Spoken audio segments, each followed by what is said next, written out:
आयुष्य खूपच नॉर्मल चाललं होतं, त्याच्यामुळे मला काहीतरी ॲडव्हेंचर पाहिजे होतं. आणि त्यासाठी मी काय केलं असणार, मी ठरवलं की मी लग्न करणार. आणि मी त्याची सुरुवात केली ब्लॉग्सपासून. हा माझा भाऊ, ही माझी वहिनी. मी नवीनच एक कॅमेरा घेतला, त्याच्यामुळे सगळे ते बघण्यात एकदम बिझी होते. हा माझा दुसरा भाऊ. आणि त्याच्यानंतर ही माझी आई, जी एकदम कॅमेरा शाय. तिला कॅमेरासमोर यायला आणि पोज द्यायला भाईसाब बिलकुल आवडत नाही. हे माझे काका, हे कायमच हसत असतात, एकदम खुश मिजाज माणूस आहे. त्याच्यानंतर ही माझी काकी, जी तिथे त्याच्या घरच्या कामांमध्ये बिझी होती. या दोघी जावांचं खूप छान आहे, एक एक काम सांभाळते, दुसरी एक काम सांभाळते. त्यानंतर ही माझी आजी. माझी आजी ॲज युजल शिवबाबांच्या रील्समध्ये आणि व्हिडिओजमध्ये बिझी होती. आणि त्याच्यानंतर मी राहतो त्या घराच्या हे पाठीमागचा एरिया आहे. नंतर माझी आई बोलली, लग्न होण्याच्या आधी आपल्याला साती आसरा म्हणजेच आया माऊल्यांना नारळ फोडावं लागतं. त्यासाठी आम्ही गेलो होतो माझ्या मामाच्या गावाला, जे की आहे निंबोळ्याला.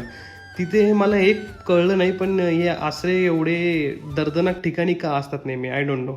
मग आम्हाला ह्या दोघी तिघांना काहीतरी शॉपिंग करायची होती मालेगावला. मग आम्ही गेलो इंडियन ब्युटिकला.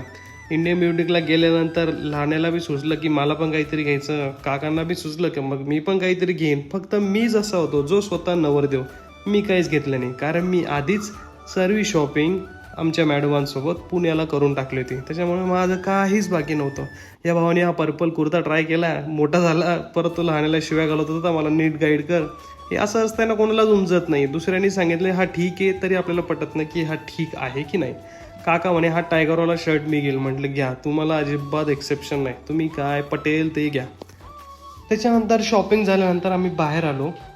थोडं अल्टरेशनचं काम होतं म्हणून अर्धा तास तर तिथेच वाया गेला आमचा का. आणि त्याच्या पुढे आम्हाला जायचं होतं डी-मार्टला. घरचा पूर्ण किराणा करायचा होता मांडवाचा आणि त्याचा. तुम्हाला तर माहिती असेल लगीन घरी कसा विषय असतो ते. मग इथे थोडा लहान नाही बोलला की माझ्याकडे कॅमेरा दाखव, मला पण ट्राय करायचं आहे. त्याच्याकडे थोडा दिला, त्यांनी फ्लेक्स केलं थोडंसं. आणि मग आम्ही निघालो डी-मार्टसाठी. तिथं पण एक किस्सा झाला. मला बोलले की कॅमेरा अलाउड नाही, मध्ये जमा करावं लागेल. मी कसलं जमा करतोय, मी गेलो आणि गप गाडीत ठेवून दिला. त्याच्यामुळे मला आतलं तर काही शूट करता आलं नाही. आणि इथे काका हसत होते, कारण की काय किराणा आणायचंय त्याची लिस्टच आम्ही घरी विसरलो होतो. पण तरी जेवढं आठवत होतं तेवढं सगळं घेतलं व्यवस्थित. 2-3 गोष्टी इकडे तिकडे राहिल्या, पण ठीक आहे, तेवढं चालतंय.